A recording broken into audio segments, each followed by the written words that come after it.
Hey everyone, and welcome to our deep dive today. It's great to be here. We're going to be taking a look at community gardens. Awesome. But not just the how to grow plants part. Right. More like how to grow a community around those gardens. That's cool. And to help us out with that, we're going to be looking at Growing Together, a handbook for building and sustaining community gardens. It's a great handbook. So we're going to be using that as kind of our guide Awesome. to figure out how to make a community garden thrive. Yes, good. Not just the plants, but like the community too. Yes. Yeah. Exactly. Oh, that's- It's not just about the perfect tomatoes or anything. Yeah, exactly. It's also about Yeah. cultivating connections. Yeah. And the handbook actually starts Yeah. talking about building a dream team. Oh, that's a great analogy. I love that analogy. Yeah. It's like we're putting together like a Yeah. sports team or something. Yeah, it's like you're assembling this Yeah. amazing group of people for this really cool project. Yeah. And they talk about the importance of defining roles Yes, absolutely. and responsibilities. Yeah, like any team. Right. You need to have that structure Right. You need to have somebody from the get-go. who's in charge of each thing Exactly. instead of everybody just kind of. Yeah, instead of everybody just doing a little bit of everything. You might have someone who's like the volunteer coordinator. Right. And then you've got someone else who's really good at outreach. Right. Maybe someone who's like the garden guru who's like, Plant person. yeah, exactly. Like we can't expect the person. Yeah, you don't want to expect the person who's amazing at fundraising Yeah. to also be an expert on composting. Exactly. Right. Like different skill sets, Totally, yeah. different interests too. And the handbook also talks about the stakeholders Yeah. outside of the garden too. Like Okay. it's not just the people who are like physically working in the garden. Right. You got to think about local government officials. Oh, interesting. Okay. Neighborhood associations, Oh, right. schools. Yeah. Getting those people on board can be so beneficial. Right, because they can provide. They can provide resources and support. Right. Yeah. And even legitimacy. Yeah, for your project. Absolutely. Like you were saying, it's like building alliances. Yeah. It's like you're creating this network of support Yeah. that just strengthens the gardening's roots in the community. Yeah. Okay. And then, of course, we have to talk about volunteers. Volunteers. Yeah. Like you can't That's like your workforce. have a community garden without volunteers. Exactly. But the handbook has some really cool ideas for recruitment. Okay, because we all know those flyers don't work. I know, right? Like they just end up, They end up on bulletin board yeah, lost and buried. underneath takeout menus. Yes, exactly. It's like nobody sees those. What do they say we should do instead? Well, they say you should think about your target audience Okay. and go to them. Like meet them where they are. Oh, okay. So So if you're trying to get families involved, right. maybe you do a seed starting activity at the local farmer's market. Oh, that's a good idea. Or if you're trying to reach younger folks, Oh, okay. maybe you use social media Right. with like eye-catching photos and videos of the Yeah, garden. that makes sense. Like Yeah. go where the people are. Exactly. Yeah. Okay, so we get them in the door. Yeah.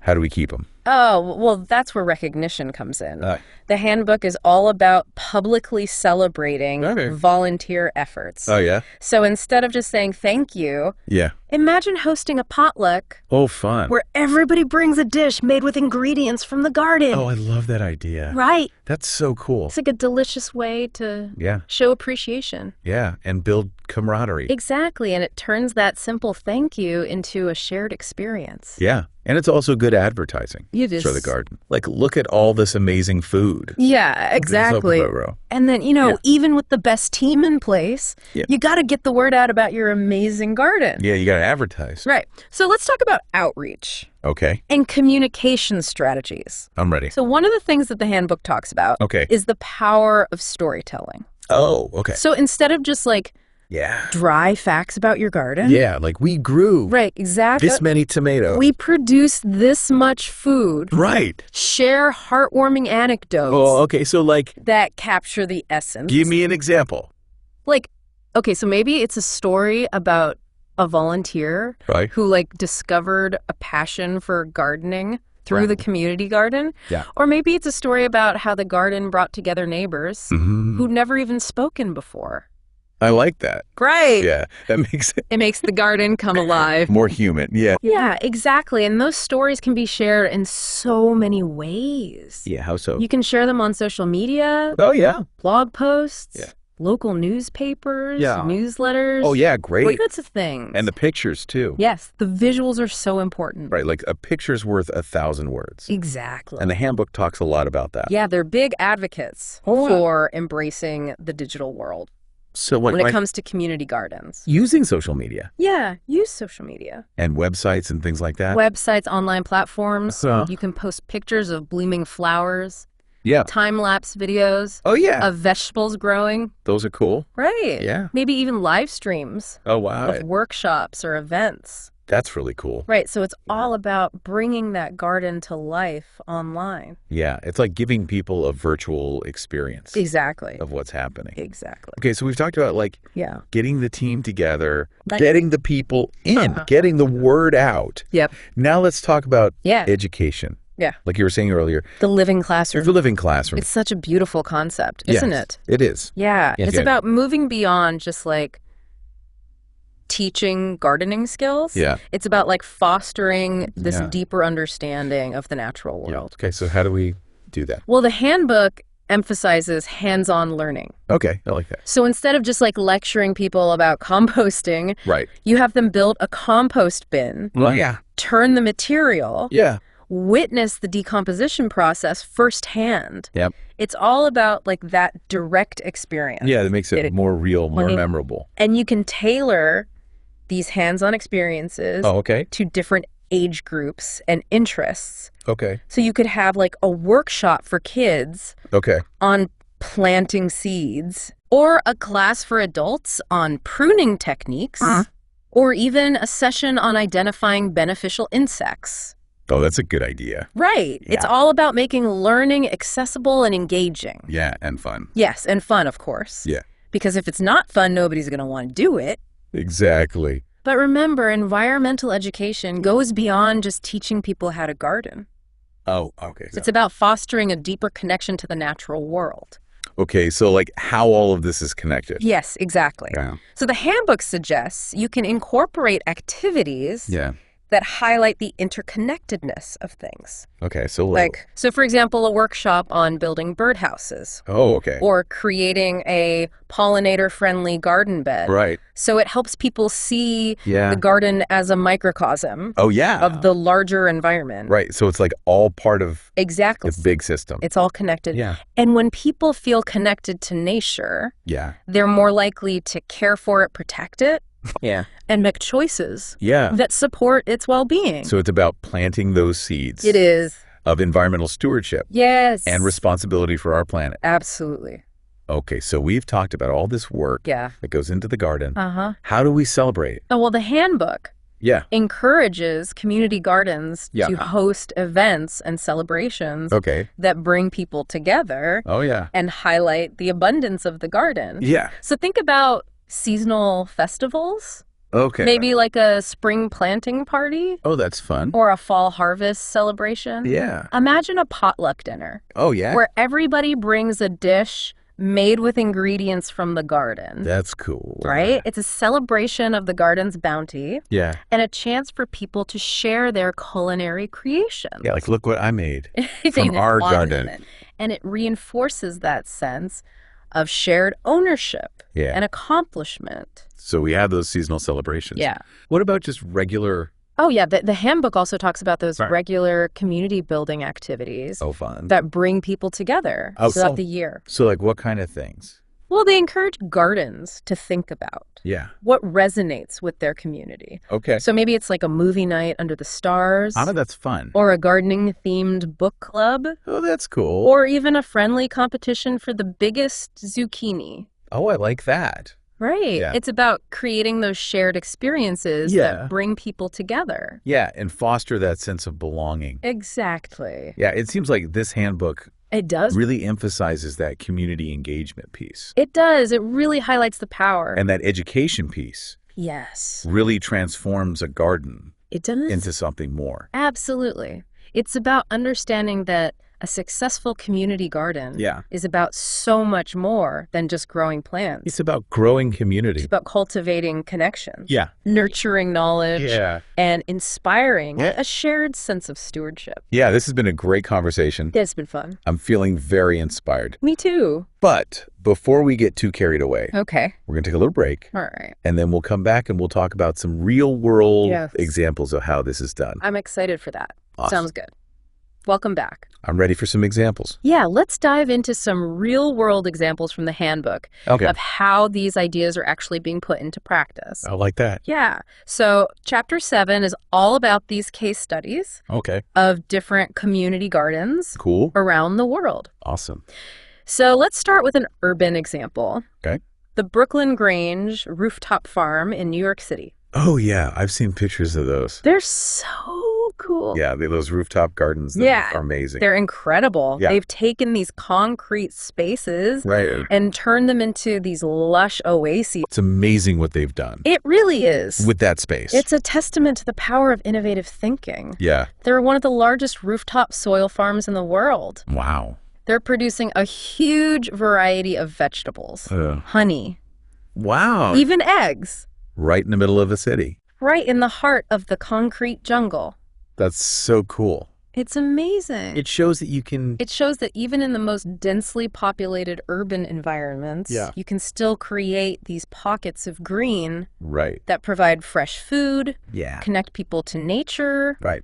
and contribute to a more sustainable city. That's awesome. It's inspiring. And what's really cool Yeah. is that they go beyond just food production. Okay. They've created this thriving community Oh, wow. around their gardens. So, like, what kind of stuff? They host workshops, Okay. farm-to-table dinners, Oh, fun. even yoga classes On the roof? on the rooftops. That's so cool. Yeah, they've woven those social and educational elements into their model. Yeah, it becomes more than just a place to grow food. Exactly. It Yeah. becomes like a destination, Yeah. a gathering place, Yeah, a community hub. a community hub, exactly. Okay, so we've seen an urban example. Yes. What about a rural example? Okay, well, the handbook highlights the incredible Edible Project Right?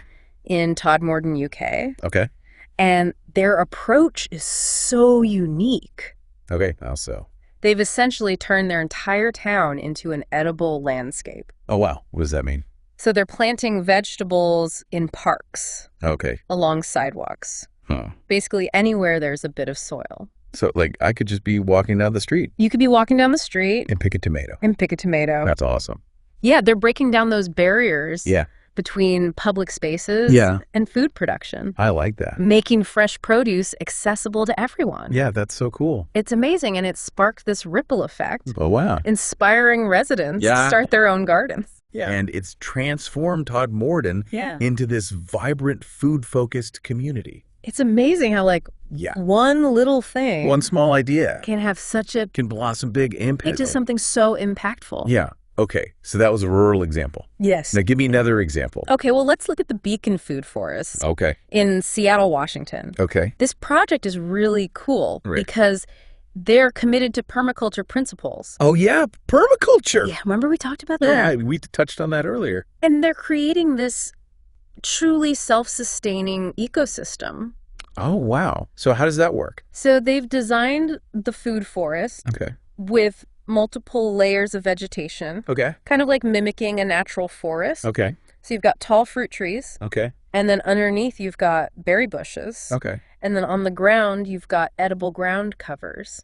Oh, And then they even have a section that's cool. dedicated to medicinal herbs. It's like an edible wonderland. It is. Yeah. And this layered approach Yeah. creates a more resilient ecosystem. Okay. How so? It attracts beneficial insects, Okay. reduces the need for pesticides, Okay. and creates a more sustainable system overall. Yeah. So it's like working with nature, Exactly. not against it. Exactly. And they offer workshops and tours. They do. So they're teaching people Yes. about this. So the learning goes beyond just the food forest itself. Yeah, it's like this living laboratory. It is. Yeah, these case studies are really cool. They're so inspiring. Yeah, it's amazing to see like all the different approaches Yeah. and how these gardens are having a ripple effect. Yeah, and it's not just about the specific techniques or Yeah. the size of the garden. Yeah. It's about those shared values. Yeah, what kind of values? So community engagement, Okay. environmental stewardship, Okay. accessibility, Okay. and a commitment to social justice. Yeah. These are like the core values. Yeah, it's like they're all connected Yeah. by these values. They are. Okay, but let's be real. Okay. Starting and maintaining a garden is not easy. It's not always sunshine and roses. Yeah, exactly. Even the most successful gardens, Yeah. they face obstacles. What kind of obstacles? Well, one of the biggest hurdles Yeah. is funding. Oh, yeah, money. Money. Yeah. Yeah, because, Because community gardens often operate on shoestring budgets. right, they're relying on volunteers. Yeah, relying on volunteers. Donations, like that. Yeah, and that community spirit is incredible. Yeah. But it's not always enough to cover the costs. Yeah, because you need tools. Yeah, you need tools. Seeds. Seeds, soil amendments, Yeah. fencing raised beds. All that stuff costs money. It does. So what do they say? Well, the handbook Mhm. encourages gardens Yeah. to explore a variety of funding sources. Like what? So crowdfunding campaigns, Oh, partnering with local businesses, okay. sponsorships, Yeah. grants. Oh, yeah, grants, those are great Grants can be great, if you can get them. but they can be competitive. Yeah, and time consuming Yes. to apply for. Absolutely. But the handbook provides some tips Okay. for crafting compelling grant proposals. Okay. It emphasizes the importance of clearly articulating the garden's mission, Okay. its impact on the community. So, like, what makes your garden special? Exactly. Highlight those unique aspects Okay. that make your project stand out. So, like, if you focus on youth education, Yeah, youth education. organic practices. Organic practices Yes. addressing food insecurity. Yeah, those are all good selling points. They are. It's about telling that compelling story, Right. showcasing the garden's value, Yeah. and how those grant funds will make a real difference. Yeah, but you got to convince them to give you the money. You do. Yeah. Okay, so we get the money. Bye-bye. And what? Well, it's not just about getting that initial funding. Right. It's about creating a sustainable financial model. Okay, so like long-term, how we're going to keep this going. Exactly. Okay. So the handbook encourages gardens to think creatively Okay. and diversify their income streams. Oh, okay. Like what? Maybe set up a little farm stand Hmm. to sell surplus produce, Oh, yeah, that's a good idea. or host fee-based workshops or events, Oh, or even rent out garden plots oh, yeah, that's a good idea. to individuals or families. Okay, cool. So it's all about finding those revenue-generating activities Right, that align with the garden's mission. right, and help it be sustainable. Exactly. Okay, so funding's one hurdle. Yes. What's another one? Volunteer recruitment and retention. Oh, yeah, because people are busy, People are busy. and you need those volunteers You need those volunteers. to keep the garden going. Absolutely. So how do we keep them? Well, the handbook emphasizes the importance of creating a welcoming Okay, and inclusive environment okay. where volunteers feel valued Yeah. and appreciated. Yeah, that makes sense. So it's about fostering that sense of community Right. within the garden. So it's not just like, come do this work Exactly. and then go home. It's about making them feel like they're part of something Right. meaningful Yeah. and that their contributions are appreciated. Yeah. So organize volunteer appreciation events, Okay. provide opportunities for skill building, Yeah. leadership development, create those informal spaces Yeah. for volunteers to connect and socialize. Like just little things Little things, yeah. to show your appreciation. A thank you note, Yeah. a potluck dinner, Yeah. just acknowledging someone's hard work. Yeah, that makes a big difference. It does. Yeah. Okay, so we keep our volunteers happy. Yes. How do we get new ones? Well, you got to think outside the box Okay. when it comes to recruitment strategies. Okay, like what? Tap into those existing networks Okay. within the community. Yeah. So partner with local schools, Okay. universities, businesses with corporate volunteer programs, Okay. community organizations that Yeah. align with the garden's mission, Okay. and of course, social media. Oh, yeah, social media is great for that. Social media is a great tool Yeah. for recruitment. Okay, so, Share those inspiring photos and stories. right, like, look how much fun we're having. Exactly. Yeah. Make it irresistible Yeah. to join the team. Yeah, okay, so we've talked about some general challenges. Yes. What about challenges that are specific to certain types of gardens? Oh, yeah. Good point. Like, I imagine urban gardens Yes, have different challenges they do. than rural gardens. Absolutely. So urban gardens often face issues Yeah. related to space constraints Oh, yeah. and soil contamination. Right, because there's not a lot of space Yeah, in a city. not a lot of space, and the soil might not be the best. Yeah. Okay, so So for space constraints, yeah. the handbook recommends vertical gardening techniques. Oh, yeah, I love those. Yeah, they're so cool. So trellises for climbing vines, Okay. hanging planters Yeah. for strawberries or herbs, Yeah? even green walls, Oh, yeah, those are awesome. where you're turning those blank building facades Yeah. into vibrant ecosystems. Yeah, and it saves space. It does. Okay, what about soil contamination? So the handbook recommends testing the soil Okay. before planting. Okay. And if it's contaminated, Yeah. use raised beds filled with clean soil. Okay. And you can also explore other options, Right. like hydroponics or container gardening, Oh, yeah, that's cool. where you're bypassing the soil altogether. Yeah, just don't even use it. Exactly. Okay, so those are urban gardens. Yes. What about rural gardens? So rural gardens, Yeah. like they often face challenges Yeah. related to access to resources Okay. and infrastructure. Like what kind of things? So things like public transportation, Okay. reliable internet gardening supplies. Oh, yeah, because you might not have a store. You might not have a store nearby. Yeah, that sells that stuff. Exactly. So how do they deal with that? So the handbook encourages rural gardens Yeah. to build strong local partnerships, Okay. maybe connect with neighboring farms Okay. for shared resources. Oh, yeah, like borrow a tractor or something. Exactly. Or Cool. establish cooperative buying programs Okay, to access tools and supplies. that's a good idea. So it's all about creating those support systems Yeah, that are tailored to the needs of the community. that makes sense. And remember, Yeah. every community garden is unique. Right, they all have their own. Their own challenges, Yeah. their own opportunities. Yeah. So the handbook emphasizes adaptability. Okay. Learn from those case studies, Yeah. but ultimately develop solutions Yeah. that fit your specific context. Right, because what works in one place Exactly. might not work in another. Exactly. Okay, so we've talked about the challenges. Yeah. Now let's talk about leadership. Okay. Like who's running this thing? Well, the handbook emphasizes shared leadership. Okay, so it's not like one person. It's not about having a single charismatic leader.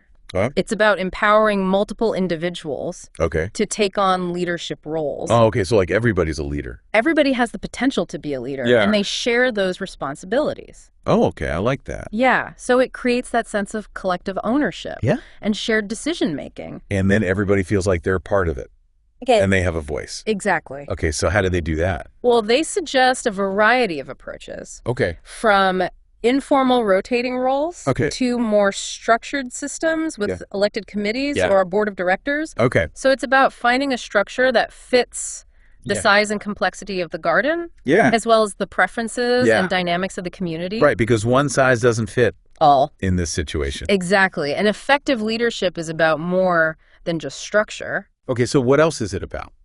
It's about fostering a positive Okay. and supportive garden culture Okay. where people feel comfortable Yeah. sharing ideas, Yeah. offering feedback, Right. working collaboratively Sure. towards those shared goals. So it's like a positive environment Yes. where everybody feels respected. Exactly. And And, it- valued Well, and they feel yeah. comfortable contributing their Yeah. unique skills and perspectives. Okay, so what are the qualities? So clear communication, Okay. strong listening skills, Okay. the ability to resolve conflicts Yeah, constructively. that's important. It is. And a passion for the garden's mission. Yes, you got to be passionate about it. Yeah. You got to love it. Yeah. And that's what makes a community garden thrive. Yeah. It's that collective energy, Yeah. the shared passion, Yeah. the commitment of its members, guided by those common values, Yeah. and a vision for a more sustainable. And connected community. So we've talked about the challenges, we've Right. talked about the leadership. Yes. Now let's talk about the education program. Let's dive into those educational strategies. I'm ready. Okay, so we're back and ready to talk about turning our community gardens into those living classrooms we talked about earlier. Absolutely. Let's dive into those educational strategies that can really make a garden a vibrant hub for learning. Awesome. So how do we actually create these educational programs?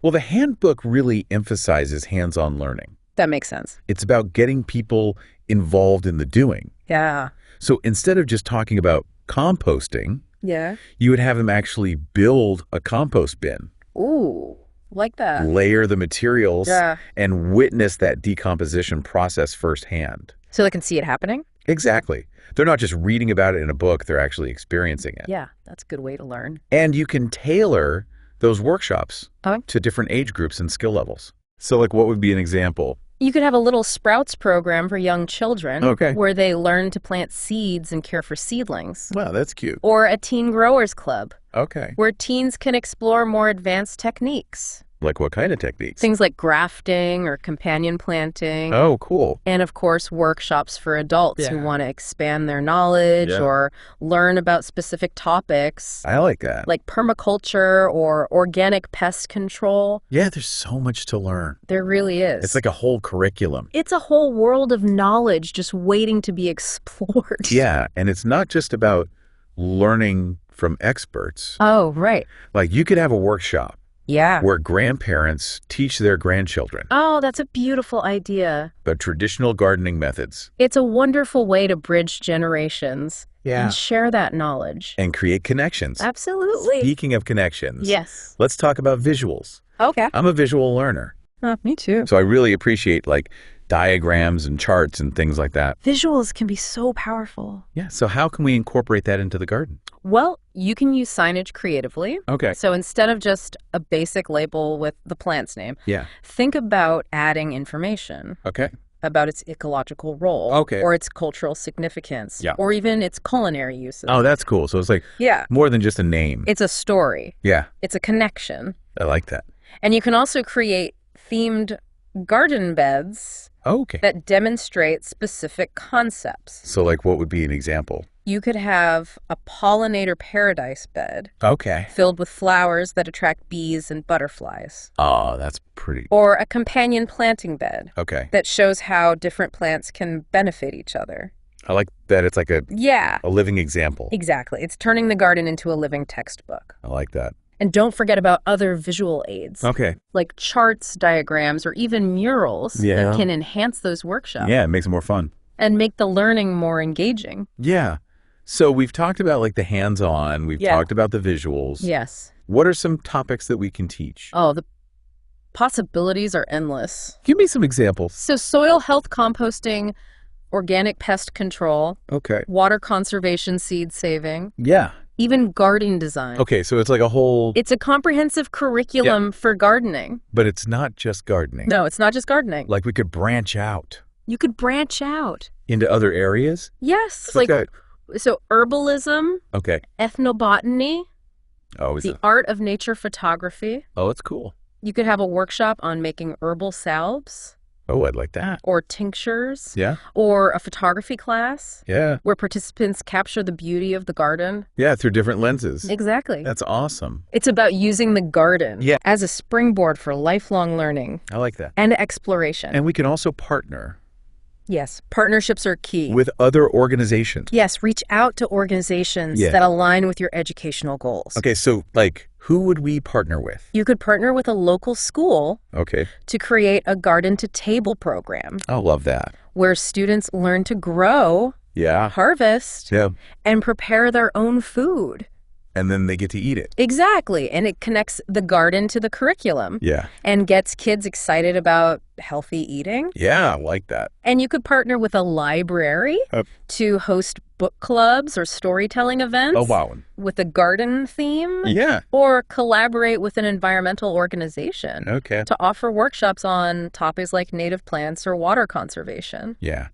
So many They possibilities. really are. So we're tapping into all these resources Yes. in our community. Tapping into the expertise Yeah. and the passion. Yeah, and it's a win-win It is for everybody. for everyone involved. Okay, so before we wrap up, Yes. I want to talk about Okay. mental well-being Oh, yes. because gardening is good for the soul. It is. It really is. Yeah. And the handbook talks about this too. Okay. It highlights the growing body of research Okay. that shows that gardening can reduce stress, Okay. improve mood, Okay. boost cognitive function, Wow. and even promote physical activity. It's like a miracle cure. It's like nature's therapy. Yeah. And it's a form of mindfulness, Okay. allowing us to connect with the present moment Yeah. and appreciate the simple beauty Yeah. of the natural world. And it's not just about individual benefits. No, it's also about fostering a sense of community and belonging. Right. because you're working together Exactly. with other people. Community gardens provide opportunities Yeah. for social interaction, Yeah. shared purpose, Right. and mutual support. So it's like we're all in this together. We are. We're all connected, Yeah. not just to each other, Yeah. but to the earth itself. This has been such a great conversation. It has. I feel like I've learned so much Me too. about community gardens. It's been a wonderful deep dive It has. into this topic. And I hope our listeners feel inspired. I hope they feel inspired to go out there, Yeah. get their hands dirty, Yeah. connect with their community, Yeah. and create something beautiful, Yeah. and watch their garden blossom. That's a great way to end it. Thanks. So thank you to our listeners, Yes. Thank you for joining us. and we'll see you next time. See you later.